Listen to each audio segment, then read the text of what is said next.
Hello there, and welcome back to my channel. Not only did I not plan what I was going to say this time, I actually didn't even know I was going to do a voiceover until right now.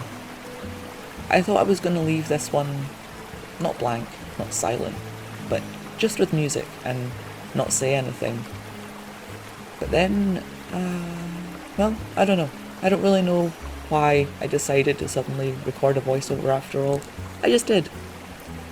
So here we are. Maybe I should just tell you about what I'm drawing. That seems like the obvious thing to do, and yet I almost never do that, do I? I do eventually, I suppose. So, I guess the first most obvious thing, if you've watched a few of my art videos, you'll notice I'm drawing on much bigger paper than usual. I bought A3 size watercolour paper because I just needed more space.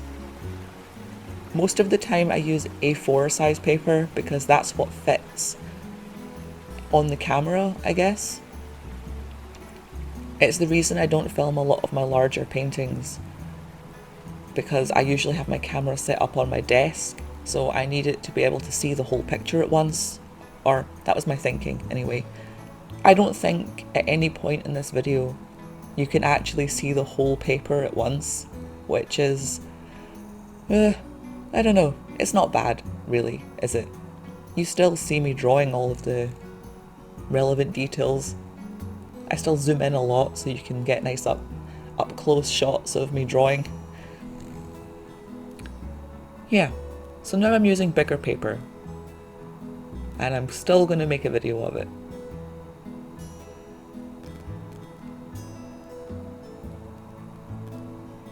I'm using fine liners for the background. In a little while you will see that I use a dip pen and ink for the figure in the foreground, but for the background I wanted to just use a fine liner because honestly it's quicker and easier to do. But I just really like the way a pen and ink lines look. It's just an aesthetic choice really. But I do not have the patience to use it for the whole picture. I can't believe people used to just do that as a matter of normalcy. Like, in the past, I guess, when your only option was a dip pen and ink, artists used to do those really, really big, complicated drawings that were all cross-hatched. And they did it all with these really, not hard to use, but time-consuming methods. The wonders of the modern world, eh? Fine liners. I get through so many fine liners.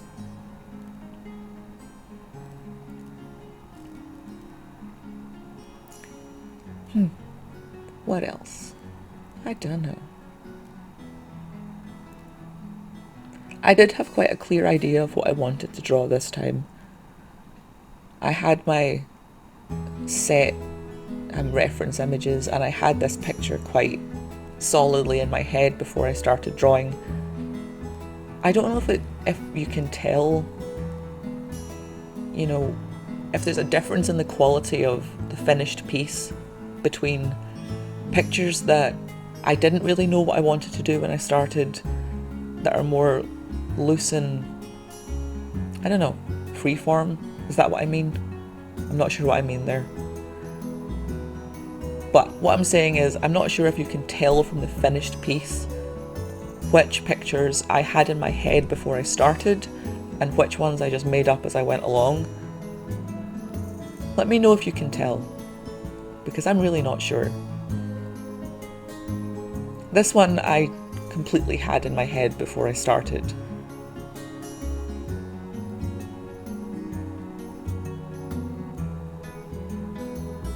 Drawing all those little flowers and branches, that's always the longest part of any picture for me.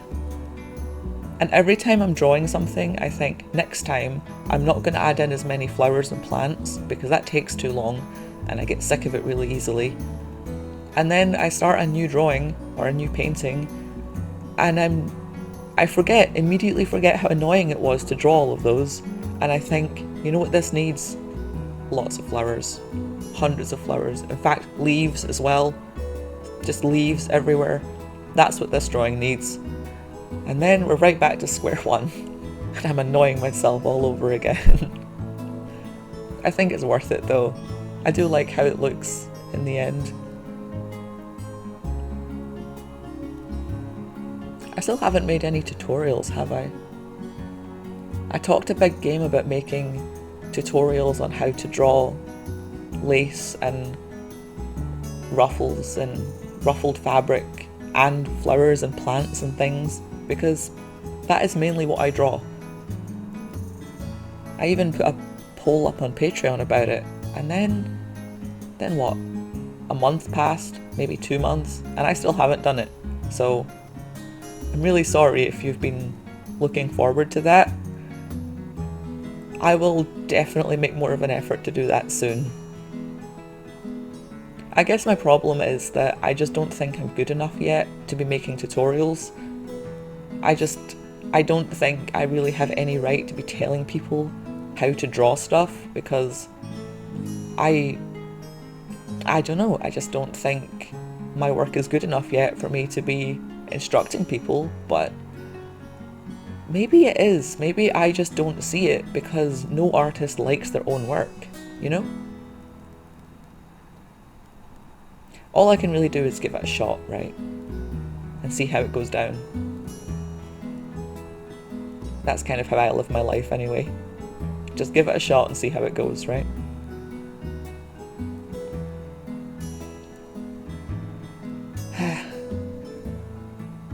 There was something else I wanted to talk about that was just on the tip of my tongue there, and now it's gone again. Rats. I've forgotten. Maybe it'll come back to me later.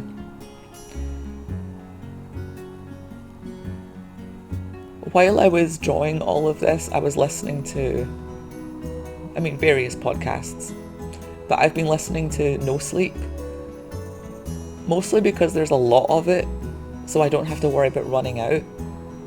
My absolute favourite podcast ever is The Creep Dive, but I've been listening to that since it kind of started, so I don't have a backlog of it to catch up on. So, each episode has maybe been an hour long, and that's not long enough for a whole painting.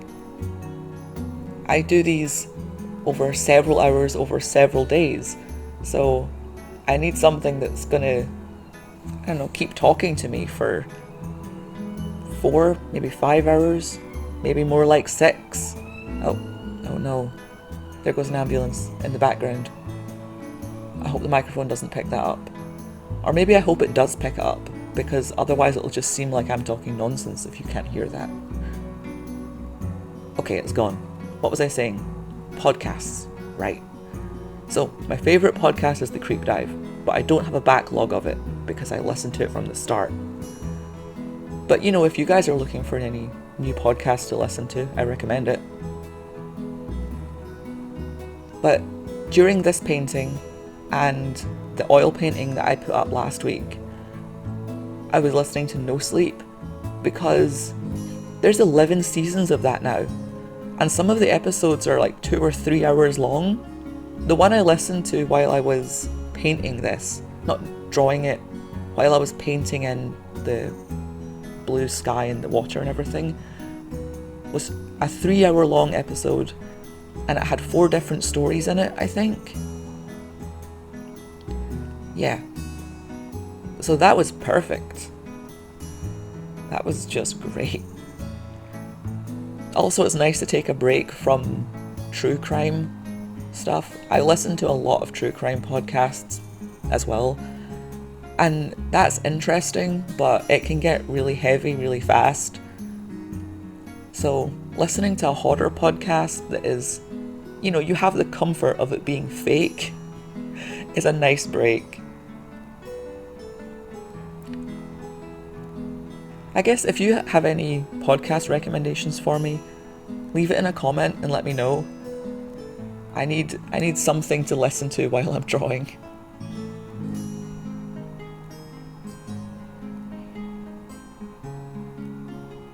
Maybe I should tell you about the actual techniques I'm using. Maybe not. I don't know that I use any actual techniques. I've discovered over the years that I'm just not very good at watercolour. I always reach for it thinking that it's going to be the easy option, you know, because it's so portable. Is that what I mean? Maybe. But it doesn't take a lot of setup. I've got my little case of paints right there that I can just open up and use anytime. So it feels like the easy option, because with oil paints, I've got to squeeze them all out onto a palette and then use a palette knife to mix up the colours, and you know, setting it up takes ages. But then in the end, it's actually easier to use because it's a lot more forgiving. Whereas watercolour, it doesn't take as much setup, so it feels easier in the moment. But once you're actually painting with it, well, I find it a lot more difficult because it's not very forgiving. Once it's on the paper, it's on the paper. You can kind of get rid of a little bit, but you can't scrape it up, and you can't really cover over it either because it's transparent. So you need to really know what you're doing, which I don't. I really don't.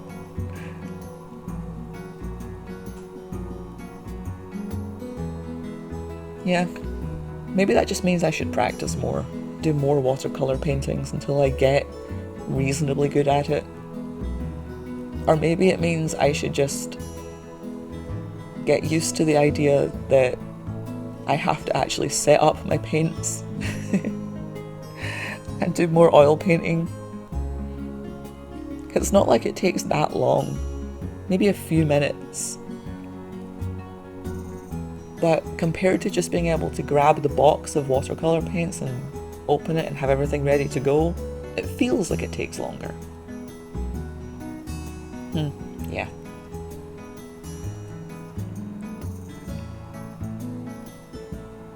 When I started this painting, I didn't realise how much of a sort of Alice in Wonderland vibe it was going to have.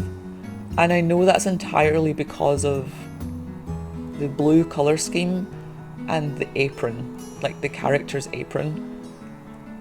A blue dress with a white apron is always going to read as Alice in Western culture, I suppose.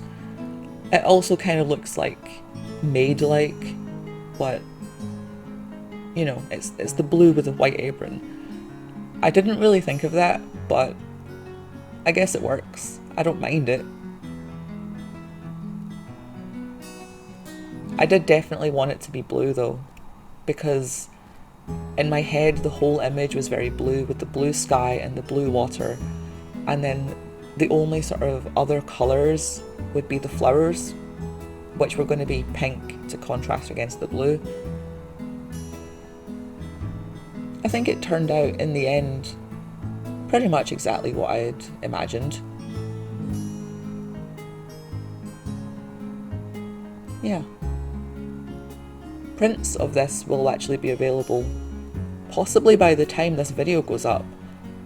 I ordered prints almost as soon as it was finished, because I was ordering prints of other stuff and I had just finished this painting, so before I even made this video I had already ordered prints of it, so those are on their way to me right now as I'm speaking. So yeah, if you really want a print of this one, they're probably up in my shop already. Isn't that handy?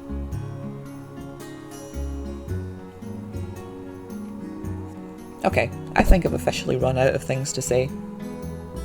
Thank you as always for being here. Thank you for supporting me.